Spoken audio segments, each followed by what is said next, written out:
Good afternoon and welcome to Friday's edition of Warrior Daily. My name is Justin Arbogast here with Coach Sean Peters of men's and women's swimming and diving. And Coach, coming off third straight GLIAC championship for both squads. The girls have won 4 in a row now, guys 3, but this is the third time in a row you guys swept both. So talk a little bit about that experience last week and how that all went for you guys.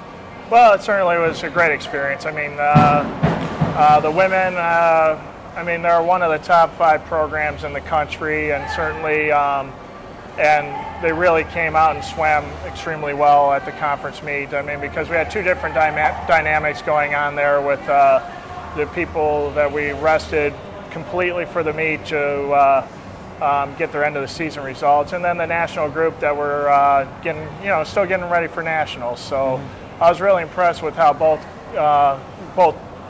individuals ended up doing, and it was a great all-around experience for them. With the men, I knew it was going to be a tough fight all the way down to the end, and that's the way it played out. And fortunately, the men were on the victorious side of things, and I know for the guys and especially those seniors, it was a great experience. All right. Now we had a couple of people who stood out a little bit above and beyond. We had Paige was Diver of the Year. We had Carol Asambuja, Swimmer of the Year on the women's side. And then on the men's side, you were Co-Coach of the Year. And then we also had Peter Jakovic, right?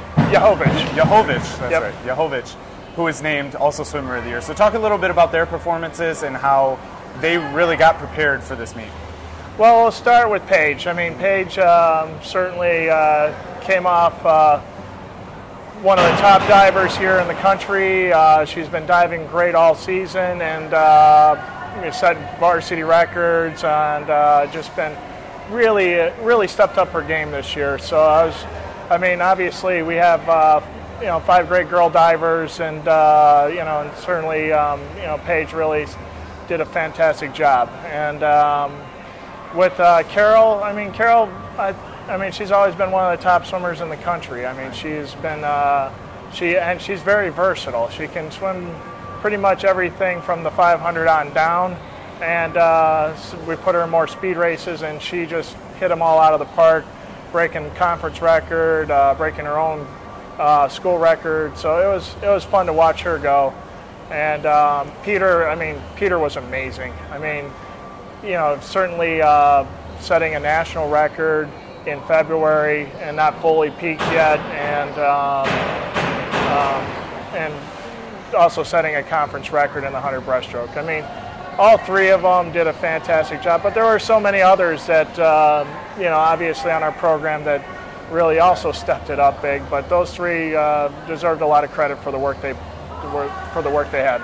And now obviously GLIAC is a very big goal for you guys, and now you've accomplished that. But moving forward, and I know you've always kind of not wanted to look forward because you always treat every year as a new year, but we do have a defending national championship women's swim team, and we have a guys team that competed very well at nationals last year as well. So talk a little bit about that coming up and how hopefully the girls are aimed at maybe getting a repeat.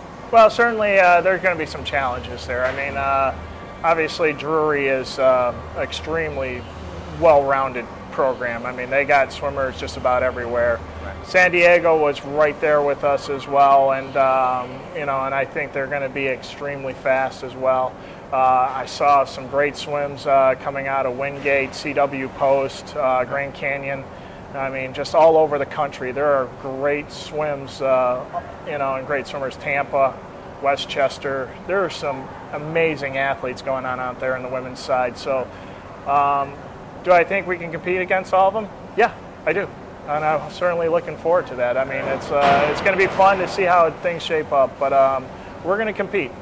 On the men's side, we're obviously losing the big man in Andre. He was, vital to all our relay success, and you could count on him competing for national titles in every individual race. So we got some big shoes to fill there. And but Peter is doing a great job with that.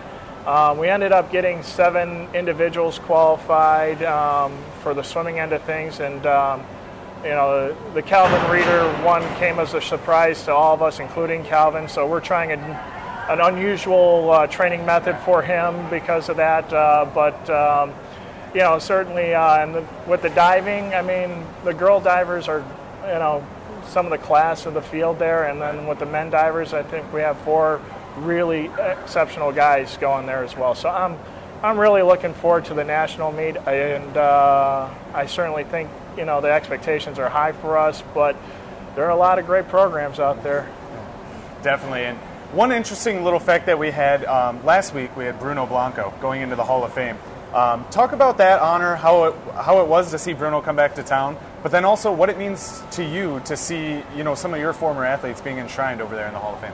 Well, Bruno was great. I mean, he was definitely one of the top butterflyers in the country at the time when he was swimming. He certainly possessed a lot of speed, but the thing that's really separated Bruno was he is an extremely competitive guy. I mean, this guy, no matter what race I would put him in, you knew he was going to go for the win every time. And but I think the thing that really made Bruno what I call not just a Hall of Fame swimmer, but a Hall of Fame person was he was great to all his teammates. He was certainly somebody that wanted to see the program go to better things. I know with the Warrior Daily we did last week, he touched on that quite a bit and how he's really proud of where the program has become. But Bruno had a part in that, just like our former Hall of Famers with Nick and David and Christian. I mean, everybody left their legacy on the program, and certainly I got to say I'm very proud of all my Hall of Famers. But Bruno was great. Right. Now, one interesting thing here as we get ready to wrap up is I noticed you guys posted a board before the Drury basketball game that you wanted to make sure the guys beat Drury by more than 1 point because you guys just barely snuck by them last year. Drury did happen to take us down on the basketball court, so now it's back on Wayne State to get back at Drury, I believe, right? Well, yeah, basketball. We got some catching up to do there, but certainly, Drury's going to be. They're going to be fantastic. I'm fully expecting that, and certainly it was fun to have host Drury here. An unusual turn of events but we're certainly going to come at them with everything we have. We always have, and we always will. So it's just hopefully we're going to see a lot of great swims come up on the board for us, and I think we're ready for it. All right. Awesome. Well, that's going to do it for Friday's edition of Warrior Daily here with Coach Sean Peters. Thanks, Justin.